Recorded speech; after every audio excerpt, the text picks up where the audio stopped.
What is going on, guys? Sumi here with ThoughtCast, and today I want to talk about being jealous. There has never been an easier time to get jealous in today's society, to be frustrated, to be anxious, to be angry, to be unsatisfied with your situation because you go on social media today, here's my new car, here's my new baby, here's my perfect relationship, here's me traveling to an exotic place you've never been to before. Everybody and everyone is posting stuff on social media, advertising the best snippets of their life. That's literally what social media is nowadays. Show me how good your life is, and I'll compare with mine. Show me what new handbag you got, and I'll compare my new car. That's literally all it is. It becomes a competition for who is more lit, who has more things, whose lifestyle is better than another person's. And at the end of the day, we are in this battle, this competition to compare one another, which allows a sexual selection in relationships as well. It becomes a vicious cycle where people are constantly comparing, and then you are caught into it, comparing yourself to other people. With that being said, you know I always say this, and I want you to understand it one more. Most of the stuff that you see on social media is not real. The car that they just bought has problems with it. It probably isn't new. It might be used. The baby that you see, oh my God, look how cute he is, cries every single day. The relationship that's so perfect, it's those ones that typically have the most problems. That exotic place they travel to, there might be mosquitoes, bugs, travel expenses, costs. There's probably a lot of things that you don't even know that's going on that cause that situation to not be as good as it is. I'm not saying that what you see is all necessarily bad. I'm saying that with everything good comes bad. With everything that you see that's so extravagant comes some type of cost, and a lot of times it comes with a lot of hard work behind it if it is true. It's easy to get jealous of somebody.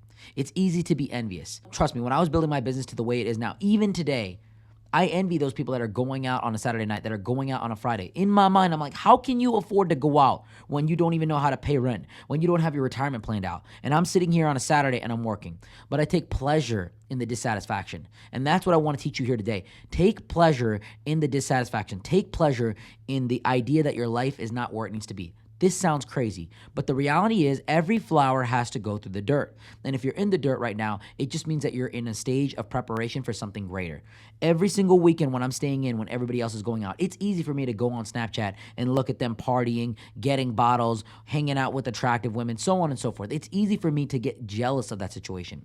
But it's also better for me to sit down, grind it out, and to rationalize in my own head, psychologically create the rationalization that while they're partying, while they're getting drunk, while they're enjoying themselves, I am getting ahead. I'm catching up. I'm closing the gap. We have a lot of partners in our financial firm. They're out on a vacation. They're out on a yacht. They're having the time of their lives. But while they're doing this, I'm catching up. I'm getting ahead. I want them to have fun. I want them to enjoy themselves. I want them to be comfortable because I'm constantly getting uncomfortable. I'm constantly putting in the work. I'm constantly getting ahead. And that has been literally the mantra of my life. That has been the quote of my life. I like it when people get comfortable. I like it when people are not working as hard as they should be, but because it opens up an opportunity, a vulnerability for me to step in and take what's rightfully mine. And that's the way that you should view it too. When people are relaxing, when people are enjoying themselves, be happy for them, genuinely. But at the same time, understand that you must work harder to reach a higher level of that.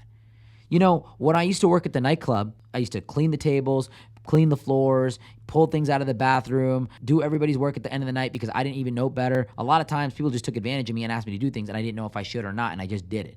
Bar backing was very, very difficult, physically, mentally, and just all around. At the end of the night, I didn't make as much money as everybody else at the bar. The bartenders made more for standing around and pouring liquid, and the bottle girls, don't even get me started, they made 2 to 3 times more. But that's the club industry. The club industry is ran by sexual demand, and the women are always going to get paid more. We had a lot of bottle girls at this club, and they were very attractive girls, and they would get paid 3 to 4 times what a barback would make.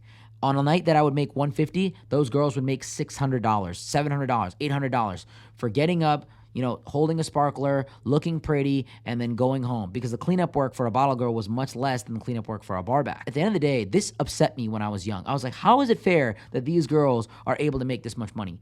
But as I got older, I look at those women now, and a lot of them are not necessarily at the same place they used to be. These girls were 21 years old, making $600 to $1,000 a night on the weekend, sometimes even more money than that, and they were just living their life. That extreme amount of pleasure, getting hit on by athletes, getting hit on by VIP customers, getting taken out by the bosses for this, that, and the third, making an exorbitant amount of money, getting a lot of things taken care of for them in life because they had the sexuality to push through any opportunity, that made them comfortable. And while they were comfortable, I grinded. I worked hard. And now when I go to a club, it's not that I feel bad for a bottle girl, but I certainly don't feel jealous. Certainly don't feel envious of them.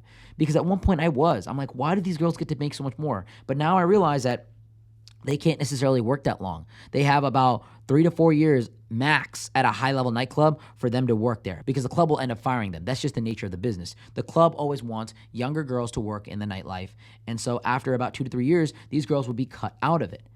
And so that $600 to $1,000 a night that they can get is done at a sacrifice. It's done at a physical sacrifice. It's done at a relationship sacrifice. Guys might not want to date them because they're very promiscuous in the nature of their work. And at the same time, there's a sacrifice mentally, because a lot of those women lived a very high caliber level of life. They were doing a lot of things that I never even had the opportunity to do.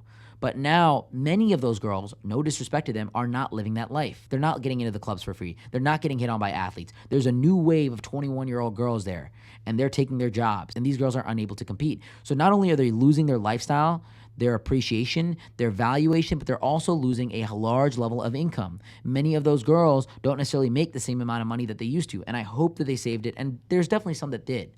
But at the end of the day, I was there building my businesses. I was there growing my income.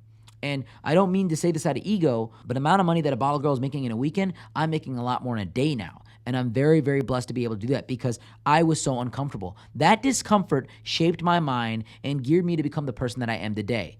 I'm no longer jealous of a bottle girl at a club. And I'm not making this to take shots at bottle girls or anything like that. You know, they're people just like you and me are. It's the comfort. It's that massive appreciation for your life that creates that psychological disconnection with, oh, I'm this value. But in reality, people are valuing you for something else. And it hurt them in their relationships. It hurt them in their financial stability, because when you're used to making that much money, you're used to spending that much money.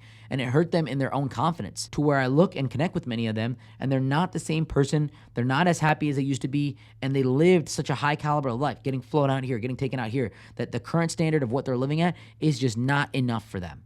But for me, it's always been not necessarily a linear path, but there's always been progress. Being uncomfortable and being in a situation that you don't necessarily value yourself in is actually a blessing in disguise. If you're not happy with your life right now, that is a calling from your conscience to do the work right now. Start working out, start getting better, start focusing on your business, start reading more books, start networking with more people, start doing more than you're doing right now. Because if you want to get to a place that's more, you cannot get there by doing less. If you want to be at a place that you've never been to before, you have to do things you've never done before. If you want to grow in life, you cannot have a small mindset. Life is going to give you what you put into it. The situation that you're in right now is 100% because of you. So if you feel jealous, if you feel angry, if you feel envious, good, great, wonderful. Use that energy to put in the work. Don't just sit there and point your finger and complain and whine and say, oh my God, they have this life. They were born into a family of money. They were doing this, that, and the third. Look, so many people that I know that were born into families of money, that were born into those great situations, are not mentally stable. They're not mentally there. They're not ironed like I am. I feel bad for people that had everything given to them in life, because they have never had the opportunity to go through adversity and strengthen themselves. Anything that does not kill you makes you stronger, especially when it comes to business and life. So if you had a situation that was difficult for you in your childhood, that is a blessing in disguise. You have been through a lot of trauma. You have been through something difficult. If you're going through that breakup right now, be grateful for it and use it to fuel you to become a better person.